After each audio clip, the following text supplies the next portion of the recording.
சென்னை மணலியில் மத்திய அரசுக்கு சொந்தமான சிபிசிஎல் எண்ணெய் நிறுவனத்தில் தீ விபத்து ஏற்பட்டுள்ளது. கூடுதல் விவரங்களை தலைமை செய்தியாளர் ஜெயக்குமாரிடம் கேட்கலாம். ஜெயக்குமார், வணக்கம். உங்களுடைய விவரங்கள். கண்டிப்பாக மார்சல். சென்னை அடுத்த மணலி பகுதியில் இயங்கி வரக்கூடிய சிபிசிஎல் என்று சொல்லப்படுகின்ற சென்னை பெட்ரோலியம் கார்ப்பரேஷன் லிமிடெடுக்கு சொந்தமான நிறுவனத்தில் தீ விபத்து ஏற்பட்டிருக்கிறது. குறிப்பாக மத்திய அரசுக்கு சொந்தமான இந்த நிறுவனம் பெட்ரோலியம் மற்றும் எண்ணெய் பொருட்கள் உற்பத்தி செய்யக்கூடிய நிறுவனமாக இருக்கிறது. இன்று திடீரென தீப்பற்றியதால் அங்கு மளமளவென எரிந்து புகை மூட்டமாக காட்சியளிக்கிறது.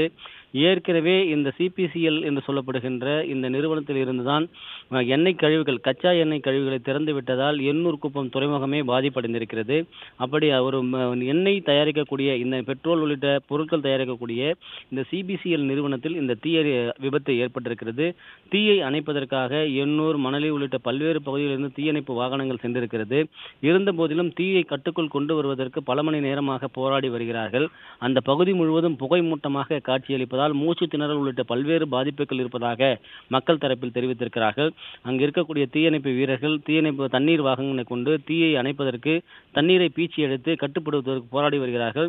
பெரும்பாலான இடங்களில் அந்த தீயணைப்பு தற்போது கட்டுக்குள் கொண்டு வரப்பட்டிருப்பதாகவும் ஒரு சில இடங்களில் மட்டுமே அந்த புகை மூட்டம் காணப்படுவதாகவும் அதனை கட்டுப்படுத்தக்கூடிய நடவடிக்கையில் தீயணைப்புத்துறை வீரர்கள் ஈடுபடுவதாக தெரிவிக்கப்பட்டிருக்கிறது. இருந்த போதிலும் இதனை உடனடியாக அழைக்க வேண்டும், தீயை அணைக்க வேண்டும், கட்டுக்குள் கொண்டு வர வேண்டும்.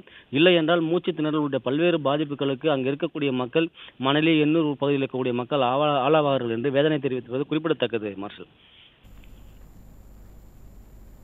விவரங்களுக்கு நன்றி ஜெயக்குமார்.